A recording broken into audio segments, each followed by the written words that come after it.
So you mentioned mount, like, so you do positional training. So would that be the hardest versus like live training, open, like starting from guard? I would say mount and turtle definitely made me very tough because you spend all this effort getting off of bottom mount, and then you gotta get on top of a guy. And at the time, I'm not that good at holding guys down, so they escape quick, and I'm like, fuck, I just tried to hold them down, gotta go back down. Same thing with a turtle. It's like you start bottom turtle, you're trying to explode, get away, and then you switch, and this guy gets up pretty quick, and you're like, damn, I gotta go right back down. So it's that constant circle, man. It's very tough, but definitely build some character on the mat. What do you think is the value of positional training in general in jiu-jitsu? Actually, this one, just interacting with you guys, it's not commonly done in just like regular jiu-jitsu gyms. What do you see? Because probably it's not commonly done because most of the experience is just frustrating. Mm-hmm. Like if you're evenly matched, you're basically frustrated the whole time. If you're doing it right. There's a psychological battle that happens in like the mountain turtle rounds. It's like, because you get close to subbing a guy, or maybe you do sub them, when you start on turtle and you're on their back, you finish them, and then you get this high point, and then immediately you got to go back down to defensive posture. Yeah. And it's very like, it's emotionally like up and down. So it's hard to deal with. Super important if you're one of the better people in the gym, because it just puts you in positions you don't find yourself in regular training.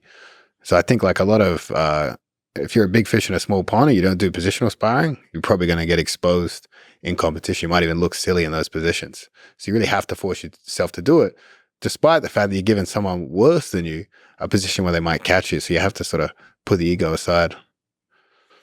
Yeah, that's one of the things when I was training regularly. Of course, training with you guys, it's like trivial, but I didn't work on putting myself in bad positions.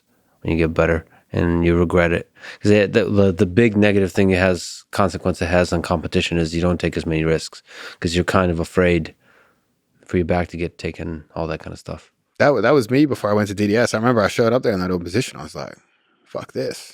Yeah. You better earn this position, you know? Yeah, So exactly. I didn't really have escapes. That was a learning curve for me, for sure. Do you see the value in positional training, or is it just the source of tremendous frustration? Yeah, I definitely think it plays a big part in, your confidence when you step out onto the competition mats, being confident that even if you get put in the worst possible situations, you know what to do and know how to work out of them. So I had a long argument with Roger Gracie when he visited, and he thinks mount is the most dominant position, even in nogi versus back. Is there a case to be made for that, or no? Do you disagree with? I think all of your opponent's utensils, their tools, are in front of them. So like if you're on mount, they still have, there's a few ways to get out of mount. I think if you're on somebody's back, I'd personally much rather be on somebody's back than flattened out. I'd rather have someone's back and then flattened out. Boots in, flattened out. Yeah. Boots in, flattened out. So not even body triangle, but just flattened. Just completely flat. Almost like the position in MMA where you see guys get finished because they can't get out. I think that position is probably the hardest position to escape. Can you see what Hodger's talking about with mount, or is he just that good at mount that he says that? You might mean the gi, cross collar, I don't know. Or did he mean he says controlling wise, he just believes that you can he actually thinks there's more ways to get out from the back than there is from the mount. Prior to getting up, including like physically. Prior to the kipping escape, I would probably agree with him. But that kipping escape's so difficult to manage. It's the funny looking escape where your legs are wiggling. People have a lot of trouble.